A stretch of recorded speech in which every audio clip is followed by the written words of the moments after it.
Sebelum pergi kerja, jangan lupa baca doa ini. InsyaAllah, siapa yang baca doa ini boleh menyebabkan rezeki dia bertambah banyak, dia jadi kaya raya, diberikan keberkatan oleh Allah Subhanahu Wa Taala daripada atas, bawah, kiri, kanan, depan, belakang.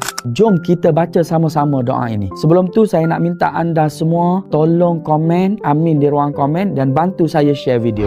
Allahumma kfini bihalalika an haramika wa aghnini bifadlika amman siwak. Ya Allah, cukupkanlah aku dengan rezeki yang halal sehingga aku tidak memerlukan yang haram, dan kayakanlah aku dengan kurniaan-Mu sehingga aku tidak bergantung kepada selain-Mu. Saya nak anda semua save video ni dan share video ni kepada sahabat-sahabat kita, kepada saudara mara kita dan kepada semua umat Nabi Muhammad sallallahu alaihi wasallam. Rugi sangat kalau kita tak share video ni, kerana video ini sangat memberi manfaat kepada kita semua insya-Allah. Nak beramal dengan lebih banyak lagi, jangan lupa untuk follow Ustaz Kembar Hafal.